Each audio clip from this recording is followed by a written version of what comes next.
18 kabanata.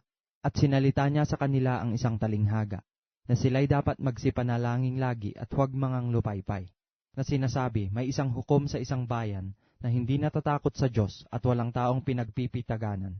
At sa bayang yaon ay may isang babaeng bao at siya'y naparoroong madalas sa kanya, na sinasabi, iganti mo ako sa aking kaalit. At may ilang panahon na siya'y tumatanggi, datapwat pagkatapos ay sinabi sa kanyang sarili, bagaman di ako natatakot sa Diyos at di nagpipitagan sa tao, gayon man sapagkat nililigalig ako ng baong ito ay igaganti ko siya, baka niya ako bagabagin ng kapaparito. At sinabi ng Panginoon, pakinggan ninyo ang sinabi ng likong hukom. At hindi baga igaganti ng Diyos ang kanyang mga hirang na sumisigaw sa kanya sa araw at gabi, at siya'y may pagpapahinuhod sa kanila? Sinasabi ko sa inyo, na sila'y madaling igaganti niya, gayon may pagparito ng anak ng tao, makakasumpong kaya siya ng pananampalataya sa lupa. At kanyang sinalita naman ang talinghagang ito, sa nagsisiasa sa kanilang sarili, na nangagpapanggap na sila'y matutuwid, at pinawawalang halaga ang lahat ng mga iba.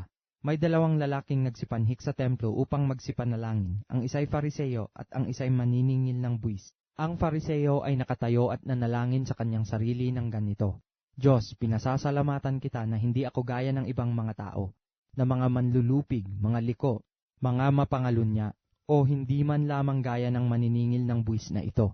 Makalawa akong nag-aayuno sa isang linggo, nagbibigay ako ng 10 ng lahat kong kinakamtan.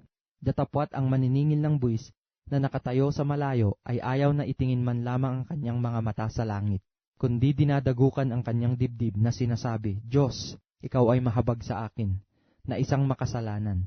Sinasabi ko sa inyo na naog at umuwi sa kanyang bahay ang taong ito na inaaring ganap kaysa isa, sapagkat ang bawat nagmamataas sa kanyang sarili ay mabababa, datapwat ang nagpapakababa sa kanyang sarili ay matataas. At dinala naman nila sa kanya ang kanilang mga sanggol upang kanyang hipuin sila, datapwat ang mga kita ito ng mga alagad ay sila'y sinaway nila.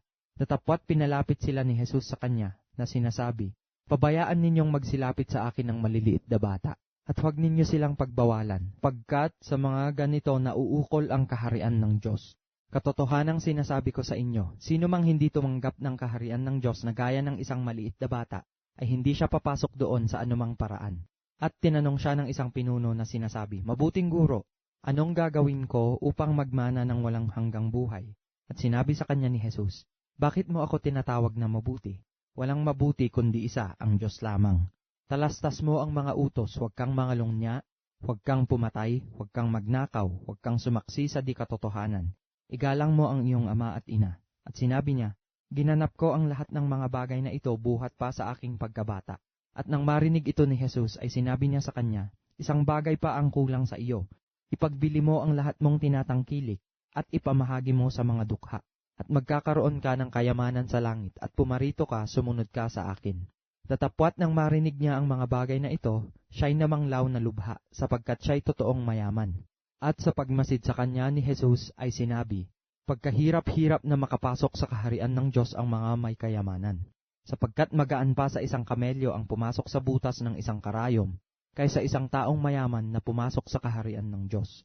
At sinabi ng mga nakarinig nito, sino nga kaya ang makaliligtas? Datapwat sinabi niya, ang mga bagay na di mangyayari sa mga tao, ay may pangyayari sa Diyos. At sinabi ni Pedro, narito, iniwan namin ang aming sarili, at nagsisunod sa iyo.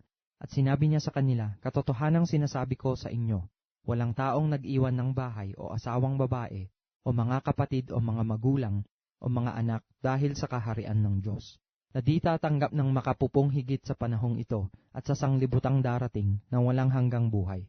At isinama niya ng bukod ang 12 at sa kanila'y sinabi, narito, nagsisiahon tayo sa Jerusalem, at ang lahat ng mga bagay na isinulat ng mga propeta ay mga gaganap sa anak ng tao, sapagkat siya'y ibibigay sa mga hintil, at siya'y aalimurahin, at duduwahaginin, at luluroan, at kanilang papaluin at papatayin siya, at sa 3 araw ay muling magbabangon siya.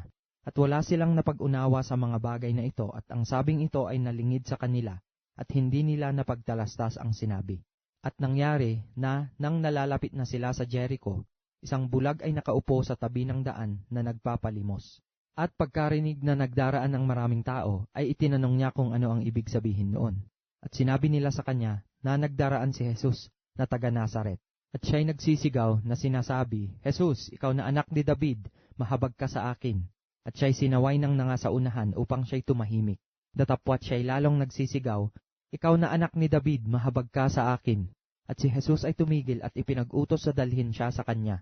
At nang mailapit siya, ay itinanong niya sa kanya, anong ibig mo na sa iyo'y gawin ko? At sinabi niya, Panginoon, natanggapin ko ang aking paningin.